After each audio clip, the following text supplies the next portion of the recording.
Hey, kings and queens. I'm going to keep it short. I just got in from work. I'm going to be doing an event soon I got to practice for.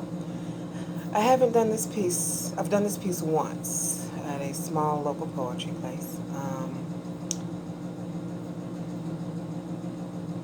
For the event, I'm doing two women empowerment pieces.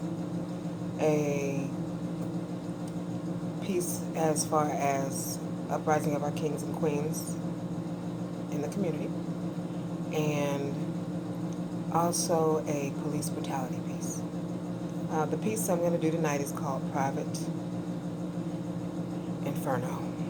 Very personal piece for me. And as always, I welcome your thoughts. My love said, "You are too emotional. Headstrong to a point of no return, I was on a plane he could not reach due to advanced level with vigilant foresights of other destinations. Spoken metaphors he provided were merely colorful, accentuated symbols of the alphabet. But my spirit soars and refuses to break. He peaked at temperatures of ice inches because I would not do what he anticipates. The inclinations to which his mind subscribed, I just was not prepared to bear.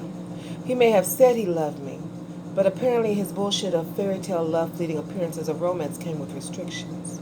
His debate neglected substance. Miss Broken Heart Battered was the one to be left in the cold alone again.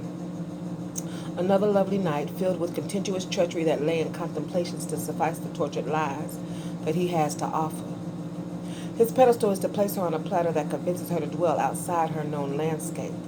I was running to pass the time the man who claimed he loved me has allotted. Thereby, the wind freezes my mug facial frown. There will be no more warm stone soup fed on chilled moonlight nights. One moment has become now. It's not that simple. The truth is hidden behind the veil. The concept of what my love doesn't know or cared enough to ask won't hurt him no longer embellishes cultivated roots in this soiled field. The game has changed.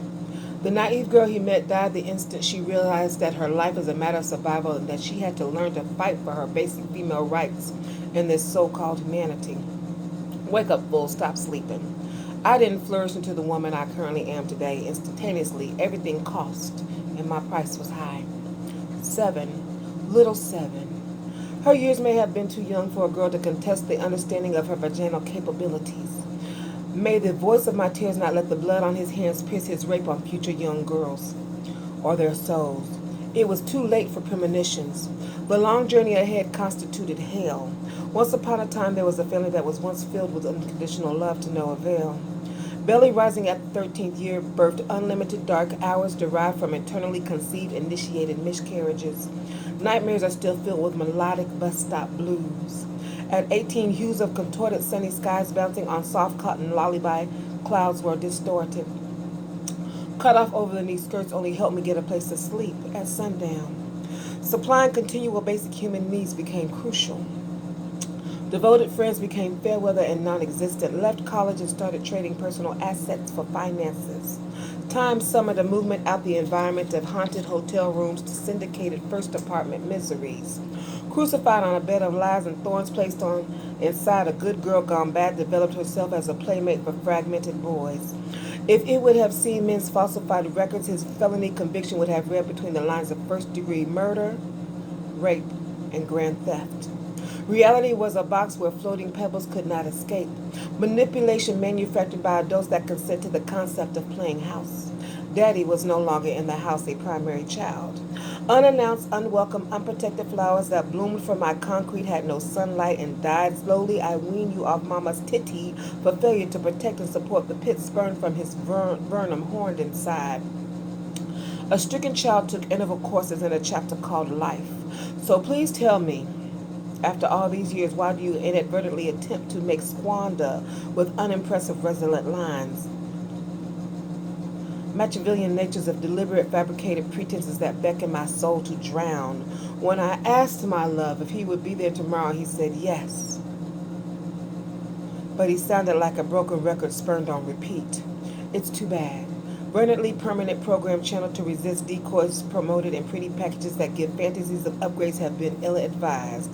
Humble does not bow down to subliminal of abuse affiliated with the infestation of lovers pleasing cries You, love, were my final mistake.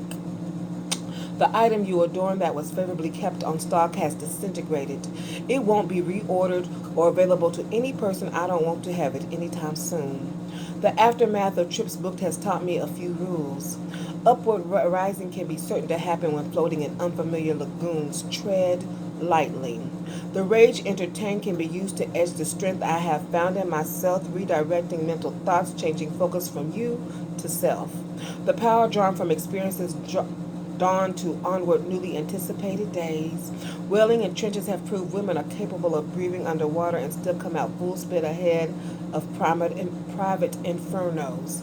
When he asks if I give a fuck about his feelings, I tell him no. Then I go make my own bed. I have a choice to walk away. My love said, "You are too emotional, headstrong to a point of no return." I was on a plane he could not reach due to advanced level with vigilant foresights of other destinations. Spoken metaphors he provided were merely colorful, accentuated symbols of the alphabet. But my spirit soars and refuses to break. His debates neglect substance. Thank you for having a listening ear, and I hope you have a wonderful night and week. Thoughts always welcome.